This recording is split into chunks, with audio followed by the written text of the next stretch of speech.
Hi, my name is Dave Tran, and this is Lex TV, shedding and spreading light for the chiropractic students. We have two chiropractors on the line today, and we have Dr. Arno Bernay in Durango, Colorado, and Dr. Steve Tullius in San Diego, California. And I asked these two gentlemen, these two chiropractors, to come to a Google Hangout so we can discuss what's going on with the CCE. You may have seen some images on Facebook with a big stop sign that says a CCE doesn't represent me. And I know a lot of my classmates don't even know what the CCE is, and they don't even know why they're even representing us. So I wanted to bring these two chiropractors onto the line to kind of discuss what's going on and how this is a huge deal that's going to be affecting our education and the future of chiropractic. So let's welcome Dr. Arno and Dr. Steve. Thank you for having us. Appreciate it. Yeah. So Dr. Steve, you and Arno are a part and co-founded the Movement for Chiropractic Quality and Integrity. Could you kind of explain what that is? Sure. The MCQI started back in the fall of 2010. It was in response to the CCE making changes to their standards.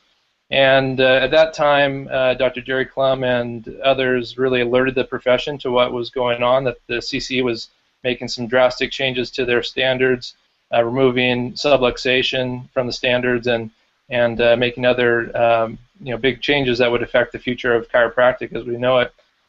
And so there was a lot of outrage. A lot of people kind of woke up, a fire was lit, and I started digging deeper and reading a lot of what had been going on with the history of CCE, and also what a lot of these key players that are on the CCE. The CCE is the Council on Chiropractic Education, and it's been there for 40-something years, and it's basically it's a political body, even though it masquerades as an academic one. And they've been driving the profession towards medicalization, basically, and primary care objectives. So Arno and I crossed paths, and we're both very passionate about creating a movement. And so MCQI is a movement. It's a social movement of chiropractors and chiropractic students. It's not a formal organization. We're the co-founders, but we certainly we're not the only leaders in it. So that's where we're at today. We've been basically creating awareness of this crisis in chiropractic education. Yeah, that's some great clarity. Yeah, because like I remember you guys had like this almost a viral kind of posting of the Facebook images where everyone was changing their profiles, which was great. Arno, could you kind of talk about being a part of the steering committee with the Davinci Group?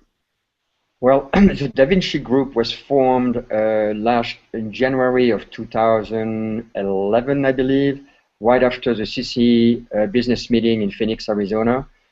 We approached Michael McLean from the ICA and other organizations and stated basically that not one organization could do it alone, and if we created a coalition, it would be fantastic. So we all agreed, and we created this coalition of 73. 73 or 73 organizations, I think. No, 43 organizations. What is it, Steve? 73. 73? Yeah, Correct. 73 organizations. And we met in Atlanta in May of that year. And now there is a steering committee with 6 members on it. I'm one of them. Steve, there is a petition being issued by the Davinci Group, correct? That's being sent out. I mean, almost all over the place. And I know sometimes students, may be kind of too caught up on with finals or something like that. But what's going on with this petition? Yeah. So I was a student once, just like you, and I had no idea what was going on politically in the profession, and so I encourage all the students to really get involved and understand what's going on, because this is your profession. So the Davinci Group created a petition basically to let the profession and the NSICI and the public know that we are indeed not a fringe minority as this cartel has attempted to paint us, but those that value subluxation, those that value drugless without surgery, and who are seeking meaningful changes in how the CCE elects its counselors.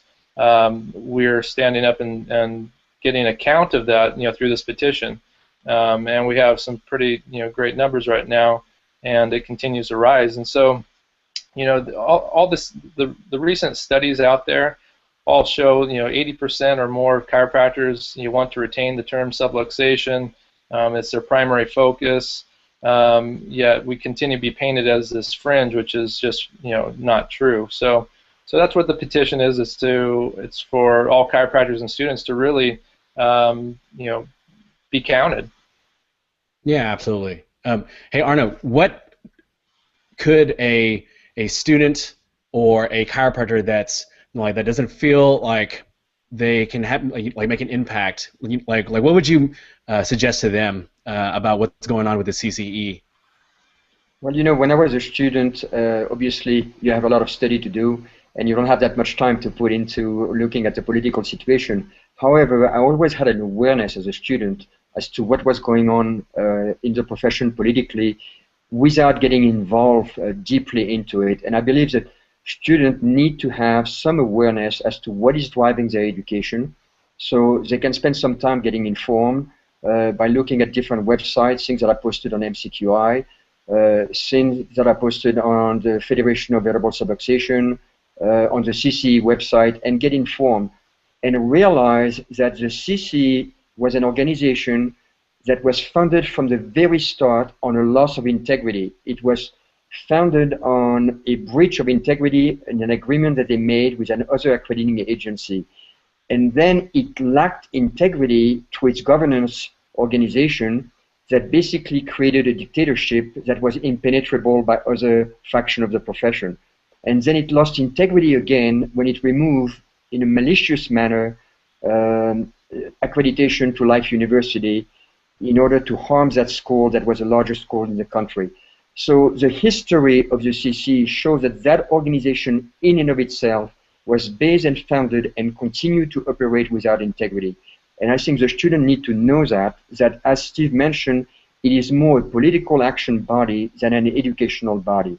And it is driving our profession towards a subspecialty of medicine with the inclusion of drug and surgery. And if people want that, we have no problem with it, but that's not what chiropractic is about. If people want drug and surgery, they can become a naturopath, they can become osteopath, they can become medical doctor. We do not need to duplicate what already exists. We have a profession that is separate and distinct and has a very valuable service to offer to the public. So I believe that the students need to get involved, and certainly at this juncture, the best thing for them is to read the petition, sign it, and post it to their friends on Facebook, on their wall, send it to the email list, and become active. Those of them that are willing and could go to Washington on December 11 and 12, that would be fantastic. And what's happening on December 11th and 12th? Well, there will be hearings between NACK, which is the National Advisory Committee on Institutional Quality and Integrity. That is a body appointed by the U.S. Department of Education to accredit various agencies, whether it's in dental school, in medicine, in chiropractic, in naturopathy. They accredit, basically they recognize accrediting body as having met the standard required by the U.S. Department of Education. So there is hearings, and the CCE is up for re-recognition. Obviously, they have done a lot of work to dot the I and cross the T's. However, nothing really is changing. They are not budging or making any valuable change, nor listening to the major stakeholders that are the student, and certainly not the silent majority of the profession, or even the vocal majority of the profession. They're not listening to them. Yeah. So like some last words, real quick. So, what is at stake with this upcoming petition and the meeting, Dr. Steve? What's at stake is ultimately, this is one stage in an ongoing battle to secure the future of chiropractic, to keep chiropractic what it is, which is the detection and correction of vertebral subluxation. So anyone that values those things, anyone that values our distinct nature and wants to maintain that and not become a subspecialty of medicine in the future should really sign the petition and then follow what's going on after this, because it's certainly not going to be over. This is something that's going to last 5, 10, hopefully less than, not 20 years, but we're in it for the long haul. We're not going away. So the CCE needs to understand that, and they need to begin to have actual meaningful dialogue with all the stakeholders, and not this charade that they've been putting on. So thank you so much for your time, Dr. Arno, Dr. Steve. All the links that they mentioned, I will definitely put in the video below. If you want to connect with Dr. Arno, Dr. Steve, I'll also put those links down below too. So be sure to fill out that petition as soon as possible. And if you have any questions whatsoever, feel free to contact us at any time on Facebook for sure. Thank you so much for your time, gentlemen. Thank you, David. Yes. Really appreciate it. Absolutely.